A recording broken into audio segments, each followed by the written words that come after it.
اعوذ باللہ من الشیطان الرجیم، بسم اللہ الرحمن الرحیم۔ رب اشرح لی صدری ویسر لی امری واحلل عقدۃ من لسانی یفقہوا قولی۔ رب زدنی علما، اللہم فقہنا فی الدین، آمین۔ کل الحمدللہ ہمارا پہلا پارہ ختم ہو گیا تھا، اور ہم آج جو ہے وہ دوسرا پارہ شروع کریں گے انشاءاللہ، سیقول جو سیکنڈ پارہ ہے، اور اس میں ہماری 141 آیت تک ہم نے کر لیا تھا، اور اس کے بعد اب یہ 142 سے شروع ہو رہا ہے جو سیقول پارہ ہے۔ سَيَقُولُ السُّفَهَاءُ مِنَ النَّاسِ مَا وَلَّاهُمْ عَنْ قِبْلَتِهِمُ الَّتِي كَانُوا عَلَيْهَا۔ سَيَقُولُ ان قریب کہیں گے، السُّفَهَاءُ نادان اور بیوقوف لوگ، من الناسی لوگوں میں سے، ما وَلَّاهُمْ کس نے پھیر دیا انہیں، عن قبلتہم التی ان کے قبلے سے، وہ جو تھے وہ، علیہا اس پر، قل للہ المشرق والمغرب کہہ دیجئے اللہ ہی کے لیے ہیں مشرق اور مغرب، یہدی من یشاء الی صراط مستقیم وہ ہدایت دیتا ہے جسے وہ چاہتا ہے سیدھے راستے کی طرف۔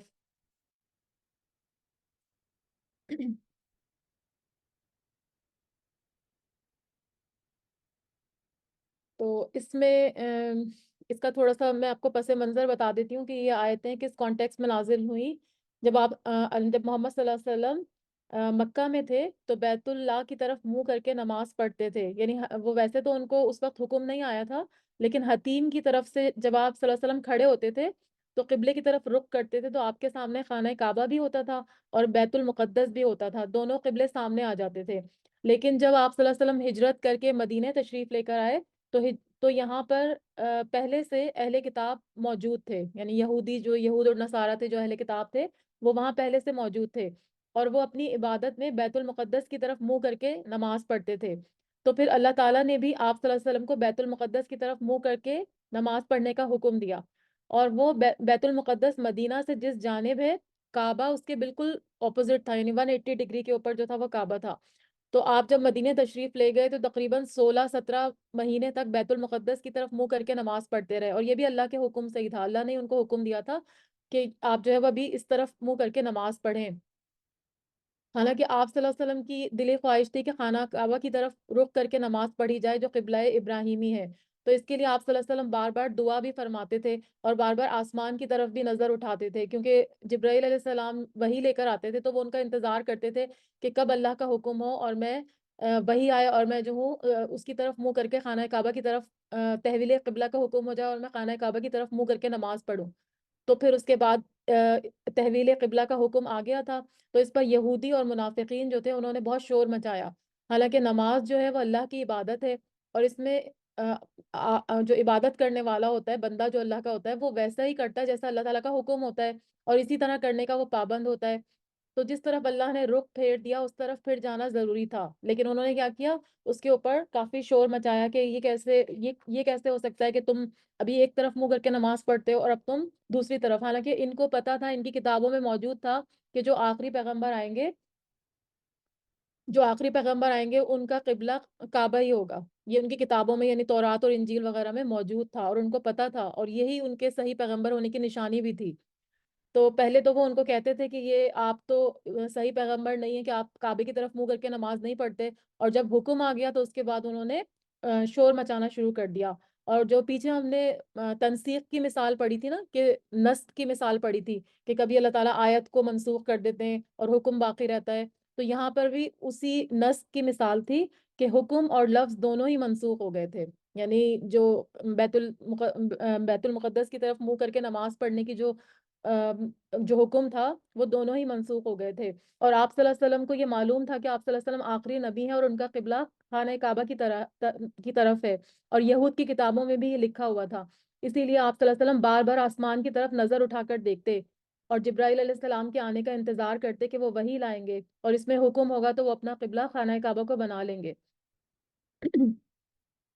تو اللہ تعالیٰ ان کو یہاں پہ پہلے سے خبردار کر رہے ہیں اس آیت میں کہ سَيَقُولُ السُّفَهَاءُ مِنَ النَّاسِ مَا وَلَّاهُمْ عَنْ قِبْلَتِهِمُ الَّتِي كَانُوا عَلَيْهَا، کہ جب آپ کا قبلہ چینج ہو جائے گا اور آپ حکم جب آ جائے گا اور آپ جب خانہ کعبہ کی طرف منہ کر کے نماز پڑھیں گے تو یہ بے وقوف لوگ جو ہیں، یعنی ان کو کہا جا رہا ہے جو کہ اس کے اوپر اعتراض کر رہے تھے، اس میں یہود اور منافقین وغیرہ شامل تھے، کہ ان کو کس چیز نے اس قبلے سے پھیر دیا جس کے اوپر وہ پہلے سے تھے. تو اللہ تعالیٰ فرما رہے ہیں کہ یہ لوگ بے وقوف ہوں گے. اور میں نے آپ کو کل بھی بتایا تھا کہ بے وقوفی جو ہوتی ہے وہ دو وجوہات کی وجہ سے ہوتی ہے. ایک لا علمی کی وجہ سے ہوتی ہے کہ جن کے پاس علم ہی نہیں ہوتا وہ بے وقوف ہوتے ہیں، یا پھر کم عقلی کی وجہ سے ہوتی ہے. تو علم تو ان کے پاس تھا، ان کی کتابوں میں یہ لکھا ہوا تھا کہ محمد صلی اللہ علیہ وسلم جب تشریف لائیں گے آخری پیغمبر تو ان کا قبلہ خانہ کعبہ کی طرف ہوگا، لیکن یہ صرف اپنی کم عقلی کی وجہ سے اس بات پر اعتراض کر رہے تھے. تو اللہ تعالیٰ فرما رہے ہیں آپ صلی اللہ علیہ وسلم کو کہ ان کی بات پر پریشان ہونے کی ضرورت نہیں ہے، ایسے لوگوں کی پرواہ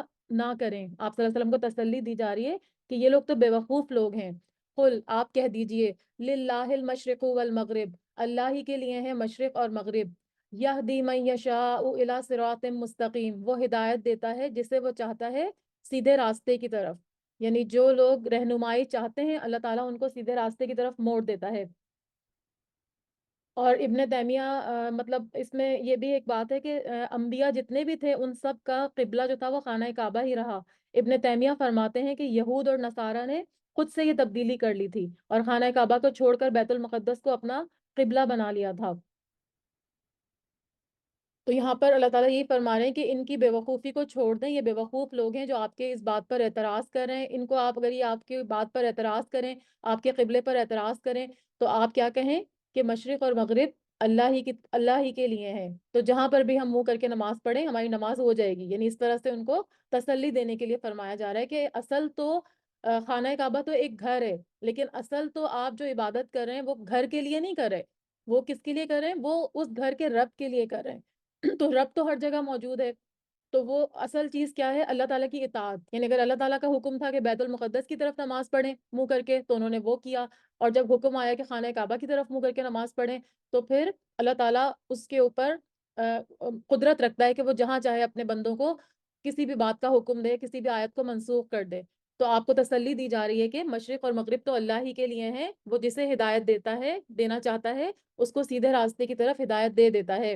وَكَذَلِكَ جَعَلْنَاكُمْ، اور اسی طرح بنایا ہم نے تم کو أُمَّةً وَسَطًا لِتَكُونُوا شُهَدَاءَ عَلَى النَّاسِ، اور اسی طرح بنایا ہم نے ایک امت تمہیں وسط اور درمیانی، لِتَكُونُوا تاکہ تم ہو جاؤ، شہداء یعنی گواہ، کس پر؟ علی الناس لوگوں پر، وَيَكُونَ الرَّسُولُ اور ہو جائے رسول صلی اللہ علیہ وآلہ وسلم، علیکم شہیدہ گواہ تمہارے اوپر. اب یہاں پر فرمایا جا رہا ہے کہ ہم نے تم کو ویسا ہی امت وسط بنایا جیسا کہ خانہ کعبہ، کیونکہ خانہ کعبہ کی اگر آپ لوکیشن سرچ کریں میپ کے اوپر تو وہ بالکل زمین کا مرکز ہے، بالکل مرکز میں جو ہے وہ خانہ کعبہ بنایا. تو جس طرح سے خانہ کعبہ کو بالکل وسط میں بنایا تو تمہیں بھی جو ہے وہ بالکل ویسے ہی امت وسط بنایا، جو آگے ایک اور جگہ پہ بھی آتا ہے کہ وہ لوگوں کو بھلائی کا حکم دیتی ہے اور برائی سے روکتی ہے. جو امت وسط کا کام ہے وہ یہ ہے. لیکن یہاں پر فرمایا جا رہا ہے تاکہ تم گواہ ہو جاؤ لوگوں پر اور ہو جائیں رسول تم پر گواہ. تو اس میں گواہی کی جو بات آ رہی ہے نا، تو گواہی کی بات اس لیے آ رہی ہے کہ ایک حدیث سے اس کی تائید ہوتی ہے. حدیث میں آتا ہے کہ قیامت کے دن حضرت نوح علیہ السلام کو بلایا جائے گا. وہ کہیں گے لبیک، اللہ تعالیٰ ان سے پوچھیں گے کیا تم نے میرا پیغام اپنی قوم تک پہنچا دیا؟ وہ کہیں گے کہ جی ہاں. پھر ان کی امت کو بلا کر پوچھا جائے گا کیا نوح علیہ السلام نے میرا پیغام پہنچا دیا؟ وہ کہیں گے ہمارے پاس کوئی ڈرانے والا نہیں آیا، یعنی ان کی قوم جو ہے وہ جھوٹ بول دے گی. تو نوح علیہ السلام سے پوچھا جائے گا کیا تمہارا کوئی گواہ ہے؟ تو وہ کہیں گے کہ ہاں محمد صلی اللہ علیہ وآلہ وسلم اور ان کی امت. پھر اس امت کے لوگ یعنی ہم ہوں گے، امت محمد صلی اللہ علیہ وسلم تو الحمدللہ ہم لوگ ہیں نا، تو ہم لوگ پھر اس بات کی گواہی دیں گے کہ یقیناً نوح علیہ السلام نے پیغام پہنچایا ہے. اور اب آپ بتائیے کیسے ہمیں پتہ چلے گا؟ ہمیں قرآن کے ذریعے، کیونکہ قرآن میں تمام پیغمبروں کے قصے موجود ہیں. سارے ہمیں سب کے حالات پتہ ہے کہ سارے پیغمبروں جن جن کے نام ہیں ان سب کے بارے میں ہم کو پتہ ہے کہ انہوں نے اپنی قوم کو پیغام پہنچایا اور انہوں نے جو ہے وہ ماننے سے انکار کیا. کچھ لوگ مانے اور اکثریت نے انکار کیا. تو نوح علیہ السلام کے بارے میں بھی واقعہ ہم بہت دفعہ قرآن میں پڑھ چکے ہیں. تو ہم اس بات پر گواہی دیں گے کہ نوح علیہ السلام نے پیغام پہنچایا. تو یہاں پہ اسی لیے فرمایا جا رہا ہے کہ ہم نے تمہیں ایک امت وسط بنایا تاکہ تم ہو جاؤ لوگوں پر گواہ اور ہو جائیں رسول تم پر گواہ. تو آپ صلی اللہ علیہ وسلم بھی اس بات کی گواہی دیں گے کہ انہوں نے اپنا پیغام لوگوں تک پہنچا دیا تھا. یعنی کسی بھی رسول کی اگر بات ہوگی، یہاں پہ حدیث میں نوح علیہ السلام کا ذکر ہے تو وہ بھی ان کے بارے میں بھی وہ یہی کہیں گے. اور اس کے علاوہ آپ صلی اللہ علیہ وسلم نے حجۃ الوداع کے موقع پر جب پورا لوگوں کا جب مجمع جمع ہوا تھا تو اس میں بھی یہ پیغام دیا تھا، لوگوں سے سوال کیا تھا کہ کیا تم لوگ گواہ رہنا، کیا میں نے پیغام پہنچا دیا؟ تو سب نے کہا تھا کہ ہاں نبی صلی اللہ علیہ وسلم آپ نے اپنا اللہ کا پیغام ہم تک پہنچا دیا ہے۔ تو انہوں نے 3 بار انگلی اٹھا کے آپ صلی اللہ علیہ وسلم نے فرمایا تھا اللہم اشہد، یعنی اللہ تعالیٰ آپ پھر گواہ رہیے گا۔ تو قیامت کے دن آپ صلی اللہ علیہ وسلم یا تو اپنے امت کے حق میں گواہی دیں گے یا ان کے خلاف گواہی دیں گے، یعنی جو لوگ ان کے طریقے پر چلے، آپ صلی اللہ علیہ وسلم کی بتائی ہوئی باتوں پر عمل کیا تو ان کے حق میں گواہی دیں گے، اور جس نے آپ صلی اللہ علیہ وسلم کے طریقے کو چھوڑ دیا تو ان کے خلاف گواہی دیں گے کہ ان لوگوں نے میری بات نہیں مانی اور جو کچھ میں نے ان کو کہا وہ انہوں نے نہیں سنا۔ وما جعلنا القبلۃ، اور نہیں بنایا ہم نے اس قبلے کو، التی کنت علیہا الا لنعلم من یتبع الرسول، اور نہیں بنایا ہم نے اس قبلے کو، وہ جو تھے آپ صلی اللہ علیہ وسلم جس پر، مگر تاکہ ہم جان لیں کون پیروی کرتا ہے رسول صلی اللہ علیہ وسلم کی، ممن ینقلب علی عقبیہ، اس سے جو پلٹ جاتا ہے اپنی دونوں ایڑیوں پر یعنی کون جو ہے وہ رسول کا سچا تابعدار ہے جو حکم آتے ہی اسی قبلے کی طرف رخ کر لیتا ہے جو کہ جس کا کہ اللہ نے حکم دیا تھا۔ تو یہ تحویل کعبہ کی جو غرض ہے، مطلب جو مقصد تھا وہ بتایا جا رہا ہے کہ مومنین اور صادقین جو ہوتے ہیں تو وہ تو آپ صلی اللہ علیہ وسلم کے اشارے کے منتظر رہتے تھے کہ جہاں پہ کوئی حکم آیا اللہ کی طرف سے تو وہ اس کے لیے فوراً اس کے اوپر عمل پیرا ہوتے تھے، اور ان کے لیے کوئی ادھر سے ادھر پھر جانا، یعنی ایک قبلے سے دوسری طرف پھر جانا کوئی مشکل کام نہیں تھا۔ ایک مقام پر تو عین نماز کی حالت میں، جبکہ صحابہ جو تھے وہ رکوع کی حالت میں تھے، اثر کی نماز تھی اور یہ وہ نماز پڑھ رہے تھے، تو جب یہ حکم پہنچا ان کو کسی نے آ کے بتایا کہ آپ صلی اللہ علیہ وسلم کے پیچھے میں نے نماز پڑھی ہے اور اس طرح سے یہ آیت نازل ہو گئی ہے تحویل قبلہ کی، تو انہوں نے رکوع میں ہی اپنا رخ جو ہے وہ خانہ کعبہ کی طرف پھیر لیا۔ مسجد قبلتین آپ نے شاید دیکھی ہوگی نا، جو لوگ مکہ گئے ہوں گے، سوری مدینہ گئے ہوں گے تو وہاں پہ انہوں نے دیکھی ہوگی مسجد قبلتین، یعنی وہ مسجد جس میں 2 قبلے ہیں، تو وہاں پر 2 محرابیں بنی ہوئی ہیں، ایک محراب جو ہے وہ بالکل اپوزٹ ڈائریکشن میں ہے، یعنی جیسے ابھی ہمارا منہ اگر یہ میرا منہ کمپیوٹر کی اسکرین کی طرف ہے نا تو بالکل میرے پیچھے، تو اس طرح سے پورا 180 ڈگری کے اوپر وہ لوگ جو ہے وہ گھوم گئے تھے اور بالکل اس کے اندر مطلب رکوع کی حالت میں ہی گھوم گئے تھے۔ تو اس سے کیا پتا چل رہا ہے کہ اللہ تعالیٰ کی اصل چیز اللہ تعالیٰ کی تابعداری ہے، کہ اللہ تعالیٰ کی اطاعت کون کرتا ہے، اور ایسا ہی واقعہ مسجد قباء میں بھی ہوا تھا۔ تو قباء میں کیا ہوا تھا کہ فجر کے ٹائم پہ یہ اطلاع پہنچی تھی، اس زمانے میں کوئی موبائل وغیرہ فون تو نہیں ہوتے تھے نا، تو لوگ پیدل جا کے یا جس طرح بھی جو بھی سواری ان کو میسر آتی تھی اس پہ جا کے وہ یہ بتاتے تھے کہ قبلے کا حکم آ گیا ہے۔ تو فجر کا ٹائم تھا، اس میں بھی انہوں نے نماز کے دوران نماز ہی مسجد قباء میں اپنا جو ہے وہ قبلہ انہوں نے چینج کر لیا تھا جیسا کہ حکم آیا تھا۔ تو اللہ تعالیٰ کیا فرما رہے ہیں کہ ہم نے نہیں بنایا اس قبلے کو جس پر آپ تھے مگر تاکہ ہم جان لیں کون پیروی کرتا ہے رسول کی، جیسے ہم نے پیچھے فرشتوں اور ان کا مکالمہ پڑھا تھا، حضرت آدم علیہ السلام کو سجدہ کرنے کا جب حکم آیا تھا تو ابلیس نے سجدے سے انکار کر دیا تھا اور اس نے کہا تھا کہ میں تو آگ سے بنا ہوا ہوں۔ تو وہاں پر بھی کیا تھا، اطاعت کی بات تھی کہ اگر اللہ کا حکم آ گیا تو چاہے تم آگ سے بنے ہو، چاہے تم نور سے بنے ہو، چاہے مٹی سے بنے ہو، جو حکم اللہ نے دے دیا اس کی پیروی کرنی تھی۔ لیکن اس نے کیا کیا تھا، تکبر کیا تھا۔ تو یہاں پر بھی بات کیا ہو رہی ہے کہ اگر قبلے کا حکم آ گیا تو اصل میں دیکھنا کیا تھا، اللہ تعالیٰ کیا ان سے امتحان لینا چاہ رہے تھے کہ کون رسول صلی اللہ علیہ وسلم کی پیروی کرتے ہیں جو اپنے رخ کو پھیر لیتے ہیں نماز کی حالت میں بھی۔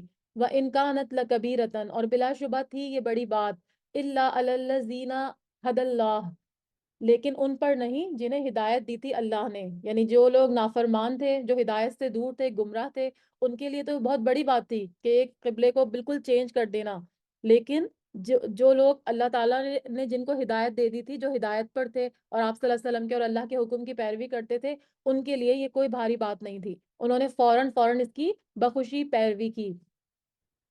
وَمَا كَانَ اللَّهُ لِيُضِيعَ إِيمَانَكُمْ، اور اللہ نہیں ہے کہ وہ ضائع کر دے ایمان تمہارا۔ إِنَّ اللَّهَ بِالنَّاسِ لَرَءُوفٌ الرَّحِيمٌ، بے شک اللہ لوگوں پر یقیناً شفیق اور نہایت رحم کرنے والا ہے۔ اب ہوا یہ کہ جو مسلمان یہ حکم آنے سے پہلے ہی فوت ہو گئے تھے، یعنی وہ تو نمازیں ساری جتنی بھی ان کی زندگی اللہ میاں نے لکھی تھی اس پوری زندگی وہ بیت المقدس کی طرف منہ کر کے نماز پڑھتے رہے، تو جب یہ حکم آیا تو اس وقت وہ دنیا میں نہیں رہے تھے، تو اب سارے صحابہ کو یہ تھوڑا سا ان کو یہ پریشانی ہو گئی کہ کہیں ایسا تو نہیں ہے کہ ان کی نمازیں ضائع تو نہیں ہو گئی. تو یہاں پر ایمان جو لکھا ہوا ہے نا ایمانکم، تو یہاں پہ ایمان تمہارے سے مراد مفسرین بتاتے ہیں کہ اس سے مراد نماز ہے، کیونکہ نماز بھی ایمان ہی ہے، ایمان ہی کا حصہ ہے نا. نماز کے بغیر آپ کا ایمان بھی مکمل نہیں ہوتا. تو یہاں پر ایمان سے مراد نماز بتائی جاتی ہے. اور اچھا اس کے بعد ایمان کا تھوڑا سا، ہاں ایمان کی اس کے بارے میں ایک حدیث بھی ہے.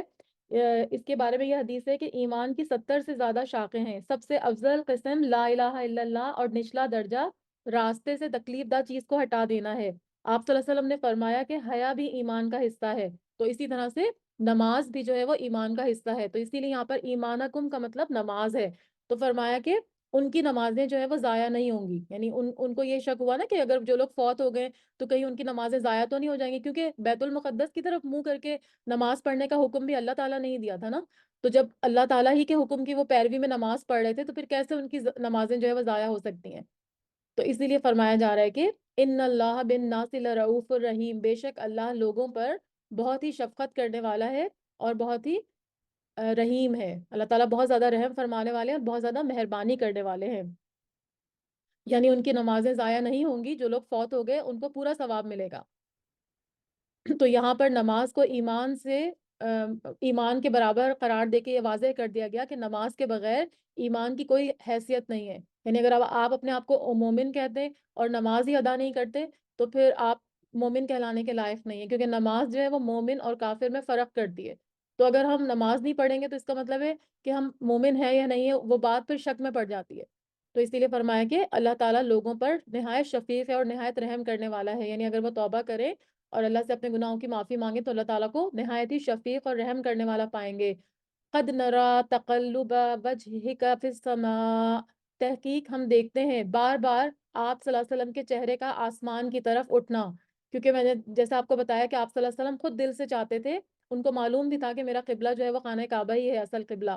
تو وہ بار بار آسمان کی طرف اپنا منہ اٹھاتے تھے، کہ اپنے چہرے کو اٹھاتے تھے کہ کب جبرائیل علیہ السلام تشریف لائیں گے اور وہ اس کا جو ہے وہ تحویل قبلہ کا حکم دیں گے. تو ان کی بار بار نظریں آسمان کی طرف اٹھتی تھیں. تو یہاں پر یہ جو وجہ ہے، وجہ کا مطلب ویسے تو چہرہ ہوتا ہے نا، لیکن چہرہ آپ کا جب گھومتا ہے تو آپ کی پوری باڈی گھوم جاتی ہے. تو وجہ کا سے مراد اس کا پورا جسم ہے، یعنی چہرہ جو ہے وہ جسم کی نمائندگی کرتا ہے. تو فرمایا کہ ہم بار بار دیکھ رہے ہیں آپ کے چہرے کا آسمان کی طرف اٹھنا. فَلَنُوَلِّيَنَّكَ قِبْلَةً تَرْضَاهَا، البتہ ہم ضرور پھیر دیں گے آپ صلی اللہ علیہ وسلم کو اس قبلے کی طرف آپ صلی اللہ علیہ وسلم راضی ہو جائیں گے جس سے. یعنی جس طرح سے آپ چاہتے ہیں ہم آپ کو اس قبلے کی طرف آپ کا رخ پھیر دیں گے. یعنی جب حکم آئے گا تو آپ کو پھیر دیں گے اور آپ اس سے راضی ہو جائیں گے، یعنی خانہ کعبہ کی طرف. فولی، پس پھیر لیجئے، یعنی اب حکم آ گیا. ٹھیک ہے، یہاں پر پھر تحویل کعبہ کا حکم آ رہا ہے. فولی وجہ کا شطر المسجد الحرام، پس پھیر لیجئے اپنے چہرے کو مسجد حرام کی طرف. وحیث ما کنتم فولوا وجوہکم شطرہ، اور جہاں کہیں بھی تم ہو بس پھیر لو اپنے چہروں کو اس کی طرف. اور شطرہ کا مطلب ہوتا ہے جہت یا سمت، یعنی جانب، اس جانب اپنا منہ پھیر لو. ٹھیک ہے. تو یہاں پر جہت مطلب کوئی قبلے کی ڈائریکشن تو ہم پڑھتے ہیں نا، لیکن اگر تھوڑا بہت 19-20 کا فرق بھی پڑ جاتا ہے تو اس میں یہ شطرہ کا مطلب ہے نا، اس میں وسعت کا اظہار ہے. یعنی جیسے کہ سرکل ہے، اگر سرکل کا ہاف ہم کرتے ہیں نا تو وہ شطرہ کہلاتا ہے. تو اس میں یہ ہے کہ اگر تھوڑا بہت کچھ فرق بھی پڑ جائے تو کوئی فرق اس سے کوئی مطلب آپ کی نماز خراب نہیں ہوگی. لیکن یہاں پر جب حکم آ جاتا ہے نا فولی وجہ کا شطر المسجد الحرام، کہ آپ پھیر لیجیے اپنے چہروں کو، تو پھر اب آپ کا یہاں سے یہ پتہ چلتا ہے اس آیت سے کہ ہمیں فرض نماز میں ضرور اپنا چہرہ جو ہے وہ قبلے کی طرف کرنے کا حکم ہے.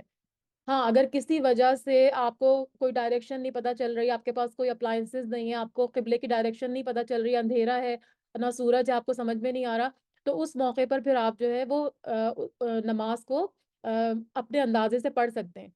لیکن اگر آپ کو ڈائریکشن پتہ ہے تو پھر آپ اگر گاڑی وغیرہ میں سوار ہیں تو بہتر ہے کہ آپ گاڑی میں بیٹھنے سے پہلے یا تو نماز ادا کیجیے، یا پھر نماز گاڑی کے اندر اگر پڑھیں تو گاڑی کو روک لیں، یا پھر گاڑی کا رخ جو ہے وہ قبلے کی طرف کر لیں. تو پھر جو ہے وہ فرض نماز ادا ہوگی. ہاں نفل نماز کے بارے میں آتا ہے کہ نفل نماز آپ صلی اللہ علیہ وسلم نے سواری پہ پڑھی تھی. تو اس میں جب سواری کے اوپر نفل نماز ادا کی تھی تو اس میں پھر ڈائریکشن جیسے جیسے سواری کی ہوتی تھی تو آپ نے اپنی نماز کو برقرار رکھا تھا. لیکن فرض نماز کے لیے ڈائریکشن ضروری ہوگی. ٹھیک ہے؟ تو فرمایا کہ جہاں کہیں بھی تم ہو اپنے چہروں کو اس کی طرف پھیر لو، یعنی کس کی طرف؟ کعبے کی طرف، شطرہو مطلب کعبے کی سمت میں پھیر لو، اب یہ حکم آ گیا فائنلی۔ وَإِنَّ الَّذِينَ أُوتُوا الْكِتَابَ، اور بے شک وہ جو دیے گئے کتاب، یعنی اہل کتاب، یعنی اس سے مراد جو ہے وہ یہود و نصارہ ہیں، لَيَعْلَمُونَ، البتہ وہ جانتے ہیں، أَنَّهُ الْحَقُّ مِن رَبِّهِمْ، بے شک وہ حق ہے ان کے رب کی طرف سے، یعنی اہل کتاب کو اس بات کا قطعی علم ہے کہ یہ جو قبلے کی ڈائریکشن چینج ہوئی ہے یہ بالکل حق ہے، کیونکہ ان کی کتاب میں جو قبلہ ہے اس کو آخری پیغمبر کا قبلہ، یعنی کعبے کو آخری پیغمبر کا قبلہ ہونے کے واضح اشارات موجود تھے ان کی کتابوں میں، لیکن وہ اس کو کیوں نہیں مان رہے تھے؟ اس وجہ سے کہ ان کا جو غرور تھا، حسد تھا، وہ ان کے قبول حق میں رکاوٹ بن رہا تھا، لیکن اصل میں تو ان کی کتابوں میں یہ موجود تھا، تو اسی لیے کہا جا رہا ہے کہ بے شک وہ جو دیے گئے کتاب، البتہ وہ جانتے ہیں کہ بے شک وہ حق ہے، یعنی محمد صلی اللہ علیہ وسلم بھی بالکل سچے پیغمبر ہیں، اور یہ جو کعبے کی تحویل ہوئی ہے یہ بھی بالکل صحیح ہے، ان کے رب کی طرف سے ہے، انہوں نے اپنی مرضی سے ایسا نہیں کیا۔ وَمَا اللَّهُ بِغَافِلٍ عَمَّا يَعْمَلُونَ، اور نہیں اللہ غافل اس سے جو یہ عمل کرتے ہیں، یعنی جو بھی عمل یہ کر رہے ہیں برے، یعنی حق کو ماننے سے جو انکار کر رہے ہیں، تو یہ اللہ تعالیٰ سے چھپے ہوئے نہیں ہے، اللہ تعالیٰ نے ان کو ڈھیل دی ہوئی ہے، لیکن اللہ تعالیٰ ان کی رسی کو ضرور ایک دفعہ جو ہے وہ کھینچیں گے۔ وَلَئِنْ أَتَيْتَ الَّذِينَ أُوتُوا الْكِتَابَ، اور البتہ اگر لائیں آپ صلی اللہ علیہ وسلم ان کے پاس وہ جو دیے گئے کتاب، بکلی آیتن، ہر نشانی، یعنی جو اہل کتاب ہیں جو آپ کو ماننے سے انکار کر رہے ہیں، اگر آپ ان کو تمام دلیلیں دے دیں اور ان کے پاس جو ہے وہ ہر نشانی لے کر آ جائیں، تو اللہ تعالیٰ فرما رہے ہیں ماتا بھی او قبلہ تک، نہیں وہ پیروی کریں گے آپ صلی اللہ علیہ وسلم کے قبلے کی، یعنی ساری نشانیاں دیکھنے کے باوجود ان کی مخالفت، کیونکہ حسد اور اناد پر مبنی ہے، تو ان کے دلائل کا اور ان آیتوں کے، ان نشانیوں کے دیکھنے کا ان پر کوئی اثر نہیں ہوگا۔ یہ ان کی ہٹ دھرمی کے لیے، یہ ہٹ دھرمی کی یہاں پر ان کی نشانی بتائی جا رہی ہے کہ وہ آپ کوئی بھی نشانی لے کر آ جائیں، یہ آپ کے قبلے کی پیروی نہیں کریں گے، یہ اسی بیت المقدس کی طرف ہی منہ کر کے نماز پڑھتے رہیں گے۔ اور جیسے میں نے آپ کو بتایا تھا ابن تیمیہ کی روایت سے کہ انہوں نے خود سے اپنا قبلہ بیت المقدس بنا لیا تھا، حالانکہ تمام انبیاء کا قبلہ خانہ کعبہ ہی تھا، اور سب سے پہلا گھر جو تعمیر کیا گیا تھا وہ مکہ، یہی خانہ کعبہ کی تعمیر ہوئی تھی، تو جتنے بھی پیغمبر آئے تھے وہ خانہ کعبہ کی طرف ہی منہ کر کے نماز پڑھتے رہتے، لیکن کیونکہ آپ صلی اللہ علیہ وسلم کو حکم آیا تو اب انہوں نے جان کے ان کی دشمنی میں، حسد میں، اس قبلے کی طرف انہوں نے منہ کر کے نماز نہیں پڑھنی تھی، یعنی یہود اور نصارہ کی بات ہو رہی ہے۔ وما انت بتابع قبلتہم، اور نہیں آپ صلی اللہ علیہ وسلم پیروی کرنے والے ان کے قبلے کی، یعنی اگر جتنا بھی آپ کو کہہ لیں، اب جب اللہ کا حکم آ گیا تو اب آپ بیت المقدس کی طرف منہ کر کے نماز نہیں پڑھیں گے، یعنی ان کا جو قبلہ ہے اس کی طرف منہ کر کے نماز نہیں پڑھی جائے گی، چاہے وہ کتنی ہی اس کے لیے کوشش کریں کہ آپ وہاں پہ نماز پڑھیں۔ وما بعضهم بتابع قبلۃ بعض، اور نہیں بعض ان کا پیروی کرنے والا قبلے کی بعض کے یعنی ایک تو یہ کہ آپ ان کے قبلے کی پیروی نہیں کریں، وہ آپ کے قبلے کی پیروی نہیں کریں گے، اور فرمایا جا رہا ہے کہ آپس میں بھی ایک دوسرے کے قبلے کو نہیں مانتے، کیونکہ یہود جو تھے ان کا قبلہ صخرہ کی طرف تھا، صخرہ ایک چٹان تھی، وہ اس کی طرف منہ کر کے نماز پڑھتے تھے، اور جو یہ جو عیسائی تھے وہ کیا کرتے تھے، وہ مشرقی سمت میں بیت المقدس کے منہ کر کے نماز پڑھتے تھے، کیونکہ وہ کہتے تھے کہ یہاں مشرقی حصے کی جانب جو ہے عیسیٰ علیہ السلام کی پیدائش ہوئی ہے، تو وہ وہاں پہ منہ کر کے نماز پڑھتے تھے، تو صخرہ وہ چٹان تھی جہاں پر بہت سے انبیاء نے نماز پڑھی تھی، صخرہ چٹان کو کہتے ہیں، ٹھیک ہے؟ تو یہود جو ہے وہ صخرہ کی طرف، اور نصارہ کا قبلہ جو تھا وہ مشرق کی طرف تھا، تو یہ جب آپس میں بھی ایک دوسرے کہ ان دونوں کا آپس میں بھی قبلہ سیم نہیں ہے، تو پھر یہ آپ کے قبلے کی طرف یہ کبھی بھی نہیں آئیں گے، تو یہاں پر یہ اللہ تعالیٰ ان کو واضح کر رہے ہیں کہ نہیں بعض ان کا پیروی کرنے والا قبلے کی بعض تھے۔ ولا ان اتبعتا، اور اگر پیروی کی آپ صلی اللہ علیہ وسلم نے اہواءہم ان کی خواہشات کی، من بعد ما جاءک من العلم، بعد اس کے جو آ گیا آپ صلی اللہ علیہ وسلم کے پاس علم میں سے، یعنی علم آنے کے بعد، آپ کو معلوم ہونے کے بعد، وحی نازل ہونے کے بعد اگر آپ ان کی خواہشوں کے پیچھے لگ جائیں گے، انک اذا لمن الظالمین، تو بے شک آپ تب ضرور ظالموں میں سے ہو جائیں گے۔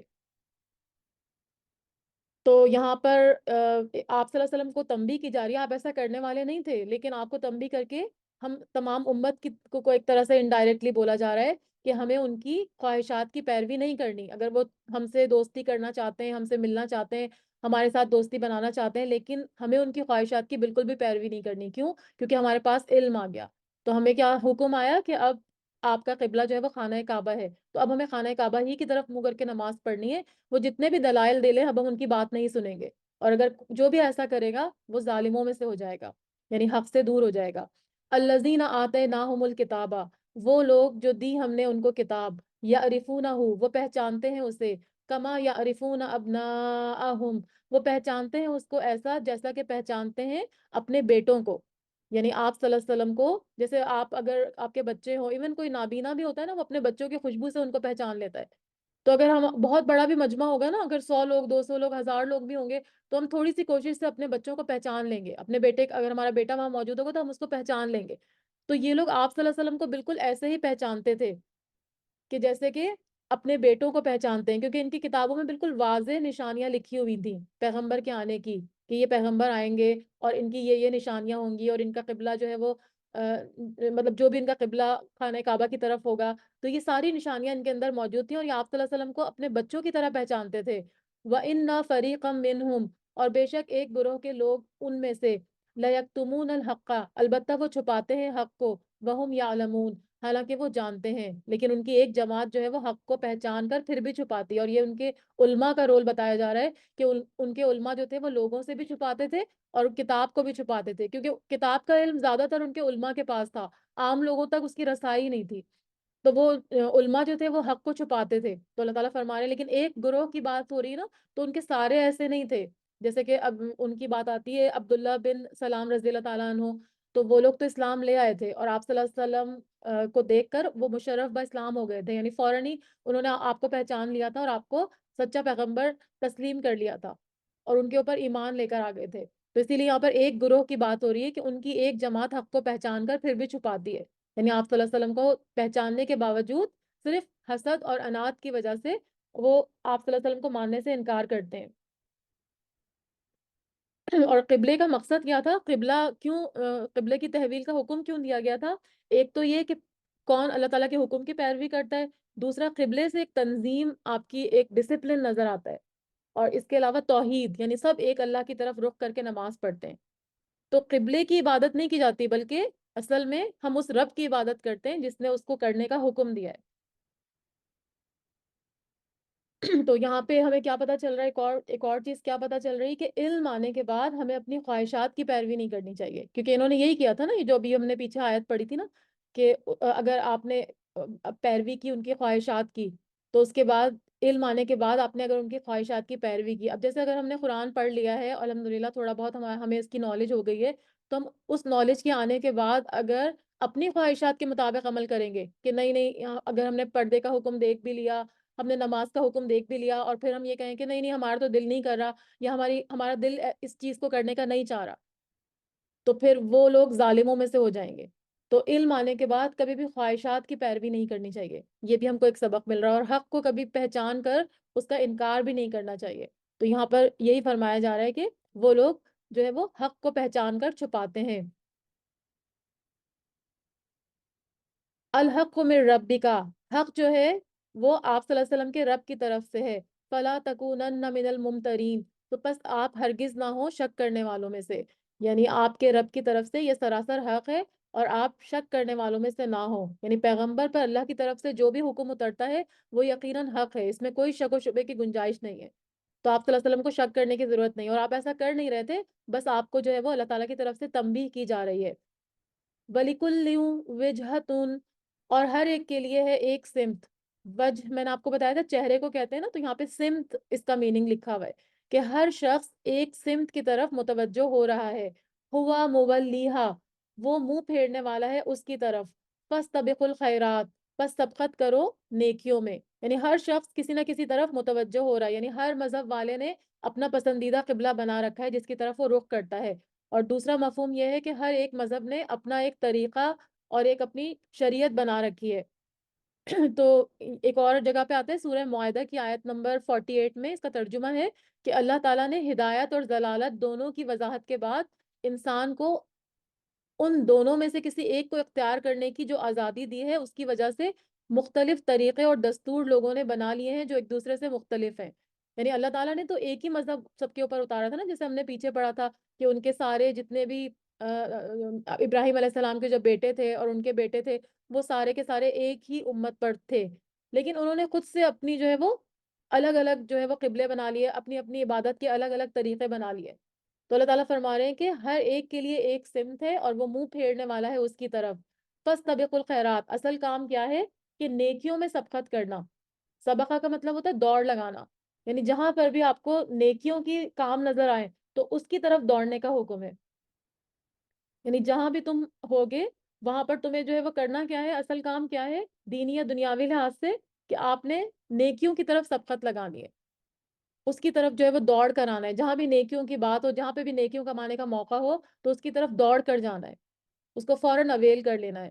اینما تکونو، جہاں کہیں بھی تم ہوگے، یاتی بکم اللہ جمیعا، لے آئے گا تمہیں تم سب کو اللہ، یعنی اللہ سے بچ کر کوئی نہیں جا سکے گا۔ کہیں بھی تم دوڑ کر جاؤ گے، کہیں پہ بھی تم بھاگ کر جاؤ گے، اللہ سے بچ کر نہیں رہ سکتے۔ تم جہاں کہیں بھی ہوگے اللہ تم کو لے کر آ جائے گا، سب کے سب کو۔ ان اللہ علی کل شیء قدیر، بے شک اللہ اوپر ہر چیز کے خوب قدرت رکھنے والا ہے۔ جب اللہ تعالیٰ ہر چیز پر قدرت رکھنے والا ہے تو اس سے کیا پتہ چل رہا ہے کہ ہم اللہ سے بھاگ کر کہیں نہیں جا سکتے۔ تو ہمیں کیا کرنا ہے پھر، اللہ ہی کی طرف اپنا چہرہ کرنا ہے، اللہ ہی کی تابع داری کرنی ہے اور اللہ ہی کی بات ماننی ہے۔ اگر ہم ایسا نہیں کریں گے تو اللہ تعالیٰ ہم کو لے آئے گا، کہیں سے بھی پکڑ کر لے آئے گا۔ ابھی ہم کو ڈھیل دی ہوئی ہے، لیکن ایک وقت آئے گا کہ اللہ ہم سب کو اکٹھا کر لے گا۔ ومن حیثو خرجتا، اور جہاں کہیں سے نکلیں آپ، یعنی اگر آپ گھر میں ہیں یا باہر کہیں جا رہے ہیں یا مسجد سے باہر نکل رہے ہیں تو اللہ تعالیٰ فرما رہے ہیں جہاں کہیں سے نکلیں آپ، فولی وجہک شطر المسجد الحرام، تو پھیر لیجئے چہرہ اپنا مسجد حرام کی طرف۔ اب یہاں پہ دوبارہ سے حکم آ رہا ہے، مطلب ایک دفعہ تو وہ پہلے حکم دے دیا، اور اس مختلف آیتوں میں 3 بار یہ حکم جو ہے وہ منہ پھیرنے کا دہرایا گیا۔ تو اس کی تاکید یا اہمیت واضح کرنے کے لیے، اور پہلی دفعہ یہ نسخ حکم تھا نا، یعنی آیت کو منسوخ کیا گیا تھا، تو اسی وجہ سے بار بار دہرانا اس کا ضروری تھا۔ تو یہاں پر پھر فرمایا جا رہا ہے کہ جہاں کہیں سے نکلیں آپ تو پھیر لیجئے اپنا چہرہ طرف مسجد حرام کے، یعنی خانہ کعبہ کی طرف۔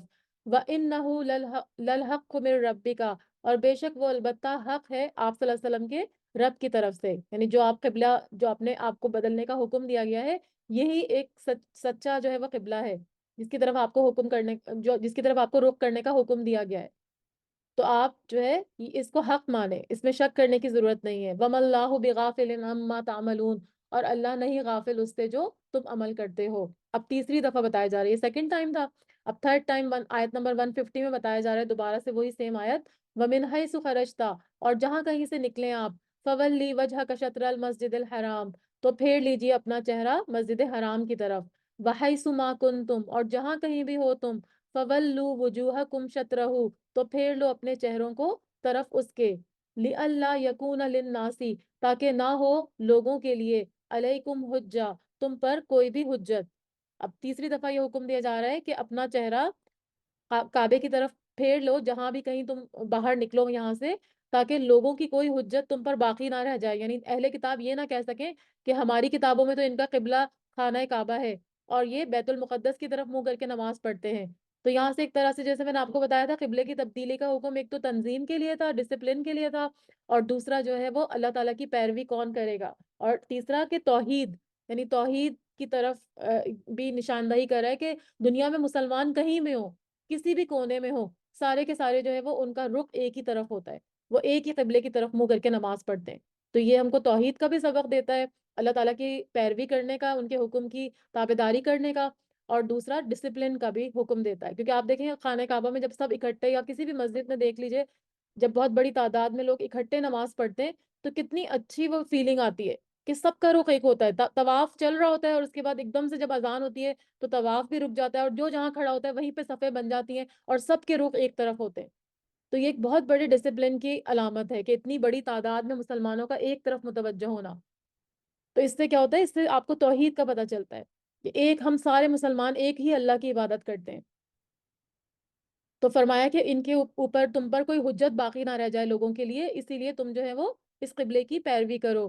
الا الذین ظلموا منہم، سوائے ان کے جنہوں نے ظلم کیا ان میں سے، فلا تخشوہم واخشونی، تو نہ تم ڈرو ان سے اور ڈرو مجھ سے۔ تو اللہ تعالیٰ کیا فرما رہے ہیں یہاں پہ، ظلموں سے مطلب کیا ہے، جو اناد یا دشمنی رکھنے والے ہیں۔ تو اہل کتاب میں سے جو دشمنی رکھنے والے ہیں ان کو معلوم تھا کہ آخر الزماں پیغمبر کا قبلہ جو ہے وہ خانہ کعبہ ہی ہوگا، لیکن وہ کیا کر رہے تھے؟ بیت المقدس کی بجائے خانہ کعبہ کو اپنا قبلہ بنا کر، ان کو پتہ چل رہا تھا کہ وہ اپنے آبائی دین کی طرف مائل ہو گئے، تو وہ جو ہے وہ اس بات پہ ان کو اعتراض ہو رہا تھا۔ تو اللہ تعالیٰ فرما رہے ہیں کہ یہ لوگ تو کبھی بھی اس قبلے کی طرف منہ نہیں کریں گے، جو لوگ ظلم کرنے والے، حق سے دور ہونے والے، لیکن تم ان سے نہ ڈرو، تم صرف مجھ سے ڈرو، یعنی ظالموں سے ڈرنے کی آپ کو ضرورت نہیں ہے، مشرکوں کی باتوں کی، ان کے جو ہے تانے وغیرہ جو بھی آپ کو دے رہے ہیں ان کی باتوں کی آپ پرواہ نہیں کیجیے۔ آپ صلی اللہ علیہ وسلم کو تسلی دی جا رہی ہے، کیونکہ انہوں نے کیا کہا تھا؟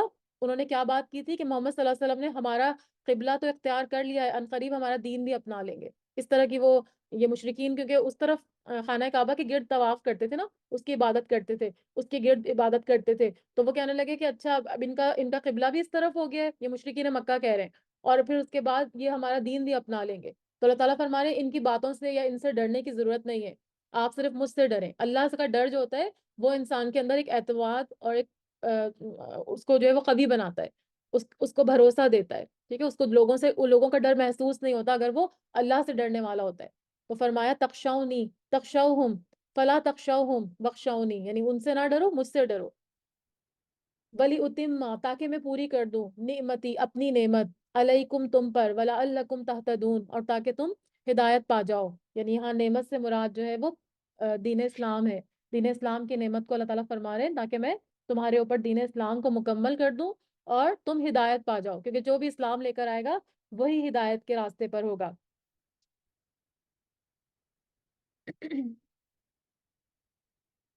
اور نعمت سے مراد جیسے میں نے بتایا نعمت اسلام بھی ہے، امامت اور پیشوائی کی نعمت بھی ہے، اور ہدایت کی نعمت بھی ہے۔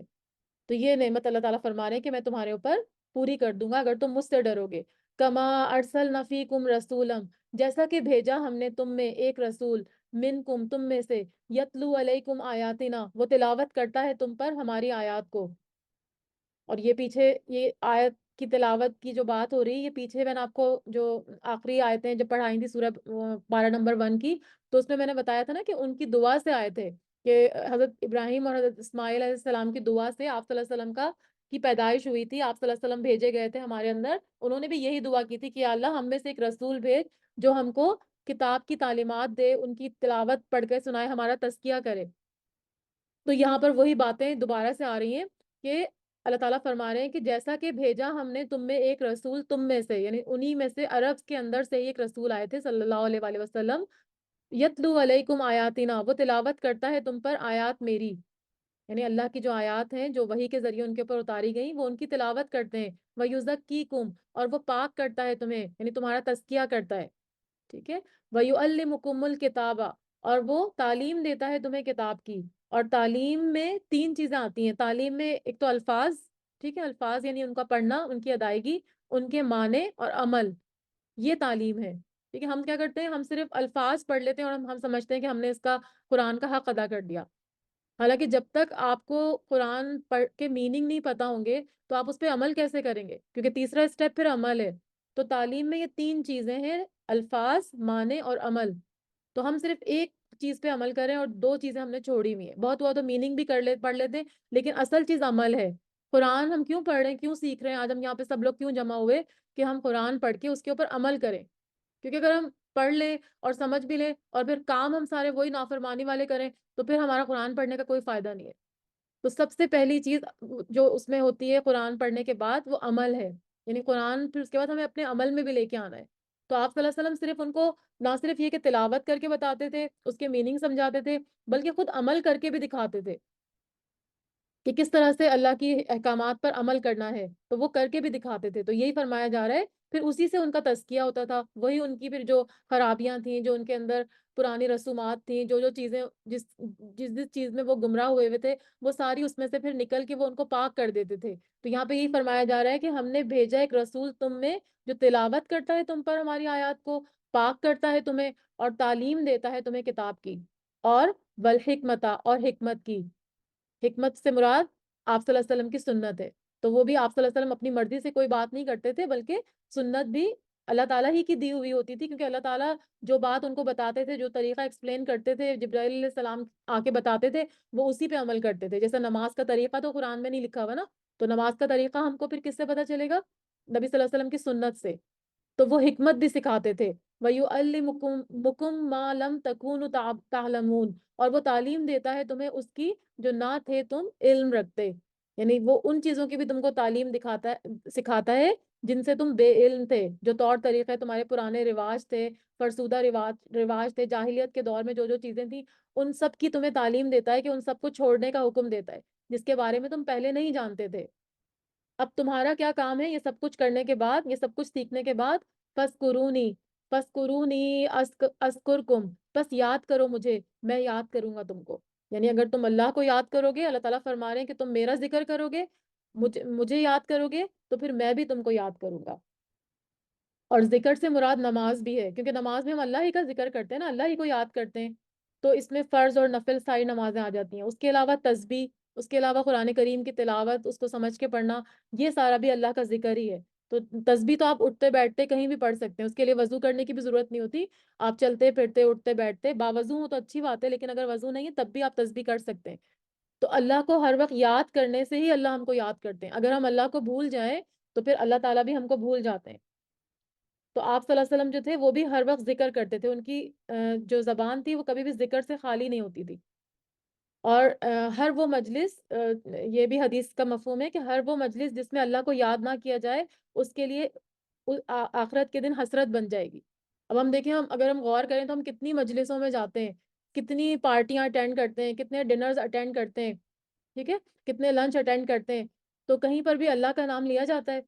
اللہ کا نام نہیں لیا جاتا. ہم صرف جاتے ہیں, اپنا باتیں کرتے ہیں, چٹ چیٹ کرتے ہیں, مختلف موضوعات پر ڈسکشن ہوتی ہے ہماری, اور اس کے بعد ہم کھانا پینا کر کے اور مل ملا کے واپس آ جاتے ہیں.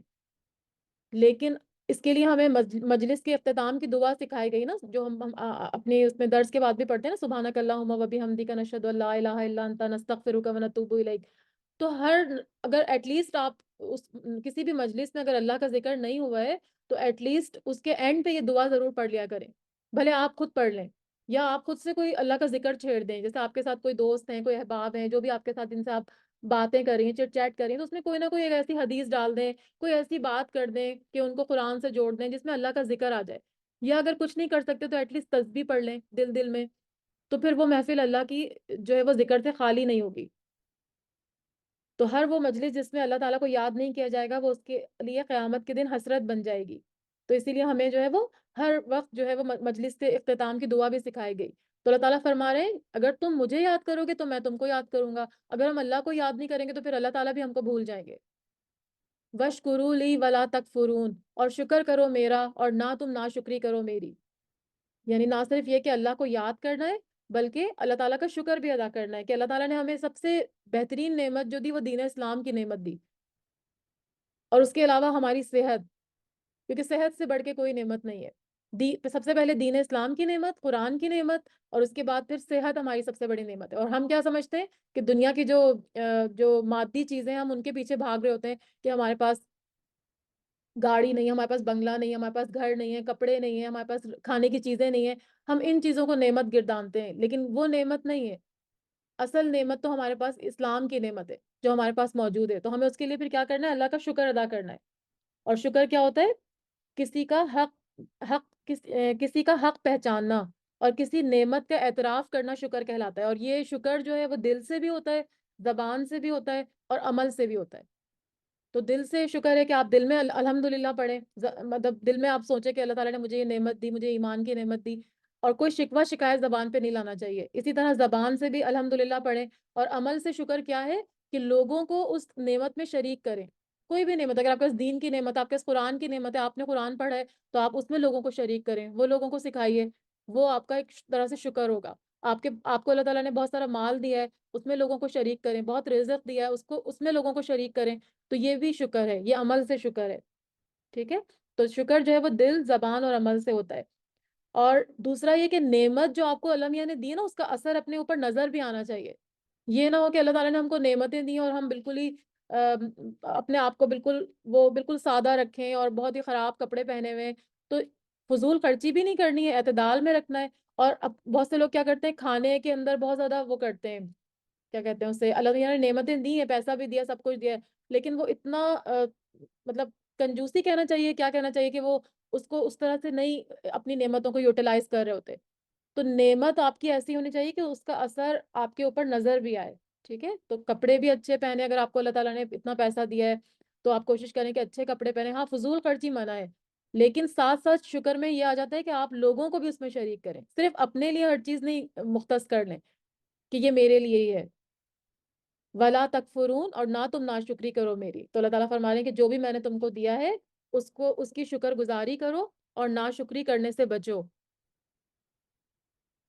یعنی کفران نعمت نہ کرو. اور دوسرا یہ کہ جو اللہ تعالیٰ کی نافرمانی میں جو بھی ہم کو قوتیں دیے، اگر اللہ تعالیٰ نے ہم کو پیسہ دیا ہے، مال دیا ہے، تو ہم اس کو اللہ کی نافرمانی میں صرف کر دیں، تو یہ بھی اللہ کی جو ہے وہ کفران نعمت ہے، ناشکری ہے. کیونکہ ایک اور آیت آتی ہے نا، اگر ہم شکر کرتے ہیں تو اللہ تعالیٰ ہم کو اور مزید نعمتیں دیتے ہیں. اس کی سورہ ابراہیم کی آیت نمبر 7 ہے کہ لَإِن شَكَرْتُمْ لَأَزِيدَنَّكُمْ وَلَإِن كَفَرْتُمْ وَلَئِن كَفَرْتُمْ إِنَّ عَذَابِي لَشَدِيدٌ. اگر تم شکر کرو گے تو میں تم کو مزید اور زیادہ دوں گا، اور اگر تم کفر کرو گے، ناشکری کرو گے، تو پھر میرا عذاب بہت شدید ہوگا. تو یہاں پر اللہ تعالیٰ کیا فرما رہے ہیں؟ فَاسْكُرُونِي أَذْكُرْكُمْ وَاشْكُرُوا لِي وَلَا تَكْفُرُونَ. تو ہم اللہ تعالیٰ سے دعا بھی کرتے ہیں کہ اللہ تعالیٰ ہم کو نعمتوں کی قدردانی کرنے والا بنائے، اور ہر حال میں اللہ تعالیٰ کا ذکر کرنے والا اور شکر کرنے والا بنائے. اب یہاں پر کچھ صبر کی بات ہو رہی ہے اگلی آیات میں. اللہ تعالیٰ فرما رہے ہیں یا ایھا الذین آمنوا استعینوا بالصبر والصلاۃ. اے لوگوں جو ایمان لائے ہو، تم مدد مانگو ساتھ صبر کے اور نماز کے. تو یہاں پر جو ہے وہ ایمان لانے والوں کو، یا لوگوں کو، جو لوگ ایمان لائے ہیں ان کو کہا جا رہا ہے، ان کو خاص تاکید کی جا رہی ہے کہ صبر اور نماز کے ذریعے مدد چاہو. ان اللہ مع الصابرین، بے شک اللہ صبر کرنے والوں کے ساتھ ہے.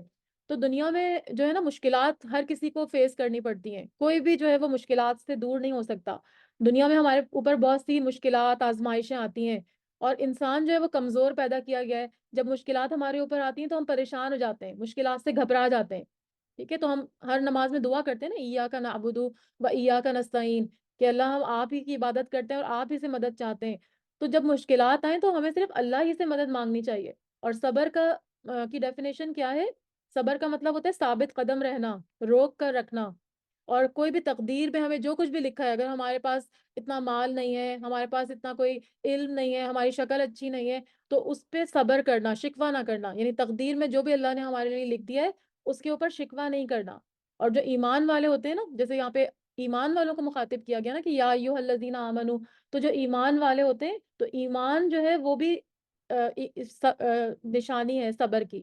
یعنی ایمان کی نشانی صبر کرنا ہے. یعنی جو صبر کرنے والے لوگ ہوتے ہیں وہ ایمان والے ہوتے ہیں. حدیث میں آتا ہے کہ انسان کو صبر سے بڑھ کر کوئی بھی عطیہ یا تحفہ زیادہ بہتر اور وسیع نہیں ملا ہے.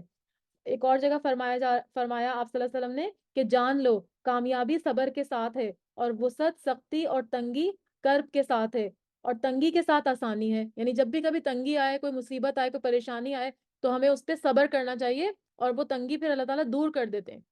کیونکہ لکھا ہوا ہے نا، ان اللہ مع الصابرین، جو صبر کرنے والے ہیں اللہ تعالیٰ ان کے ساتھ ہوتے ہیں. تو جو دنیا میں صبر کرنے والے ہیں وہ اپنا اجر بے حساب اللہ کے پاس پائیں گے. اور اللہ کی مدد صبر کرنے سے آتی ہے، کیونکہ جب آپ صبر، سب سے پہلے صبر جو ہے نا وہ غم کی یا مشکل کی پہلی سیڑھی پہ کیا جاتا ہے. جس وقت آپ کے اوپر مشکل آتی ہے، کوئی پریشانی آتی ہے، تو اس وقت جب ہم صبر کرتے ہیں تو وہ اصل میں صبر کہلاتا ہے. کہ اپنے آپ کو روک کے رکھنا، شکوہ نہیں کرنا، زبان سے کوئی ایسا نیگیٹو سینٹنس منہ سے نہیں نکالنا. جیسے کسی کی موت ہو جاتی ہے، کوئی فوت ہو جاتا ہے، تو ہم لوگ اس طرح کی باتیں منہ سے نکالتے ہیں نا کہ یہ ہمارے اوپر ہی مصیبت آنی تھی اور میرے ساتھ ہی یہ ہونا تھا. یہ جو ہے نا، یہ ناشکری کے کلمات ہیں، یہ صبر کے کلمات نہیں ہیں. کوئی بھی اگر ہم سے کوئی ہمارا پیارا چھن جاتا ہے تو ہمیں اس پہ جو ہے وہ اللہ کی، مطلب یہ سوچنا چاہیے کہ یہ اللہ کی امانت تھی اور اللہ نے لے لی، تو اس پہ ہم کو پہلے ہی اسٹیپ کے اوپر صبر کرنا چاہیے. تو آپ صلی اللہ علیہ وسلم، اور ساتھ ہی مدد کیسے لینی ہے؟ اللہ تعالیٰ فرما رہے ہیں کہ استعینوا یا ایھا الذین آمنوا استعینوا بالصبر والصلاۃ، اور دوسری چیز صلاۃ سے. تو آپ صلی اللہ علیہ وسلم کا کیا طریقہ تھا کہ آپ ہر مشکل میں نماز کی طرف دوڑتے تھے. یعنی سب سے پہلے ہم کیا کرتے ہیں، کوئی مشکل پڑتی ہے ہم لوگوں کے سے شکوہ کرنے لگتے ہیں اور واویلا کرنے لگتے ہیں. یہ کرنا منع ہے. پہلے ہم پہلے اسٹیپ پہ صبر کریں گے اور پھر کیا کریں گے؟ نماز اللہ کی طرف رجوع کریں گے، فوراً 2 رکعت نماز پڑھیں۔ کوئی بھی آپ کو کوئی مشکل آتی ہے، کوئی پریشانی آتی ہے، تو آپ صلی اللہ علیہ وسلم کا کیا طریقہ تھا؟ آپ صلی اللہ علیہ وسلم صلاۃ حاجت پڑھتے تھے، 2 رکعت نفل کی نیت کرتے تھے اور سلام پھیر کے اللہ تعالیٰ سے دعا کرتے تھے، اور اسپیشلی سجدے میں دعائیں قبول ہوتی ہیں، تو سجدے میں دعا کریں۔ کوئی بیماری ہے، پریشانی ہے، کوئی مصیبت ہے، تو فوراً صلاۃ حاجت پڑھیں اور سجدے میں اللہ سے دعا کریں کہ اللہ تعالیٰ میرے اوپر سے یہ مشکل ٹال دے۔ تو انسان جو ہے وہ اللہ کے قریب سجدے کی حالت میں ہوتا ہے۔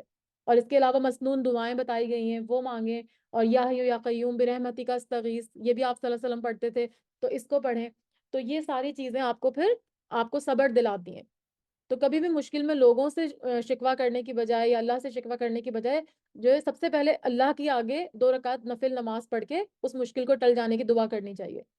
تو یہاں پر اسی لیے فرمایا جا رہا ہے کہ اے ایمان والو، صبر اور نماز کے لیے مدد چاہو، اللہ صبر کرنے والوں کا ساتھ دیتا ہے۔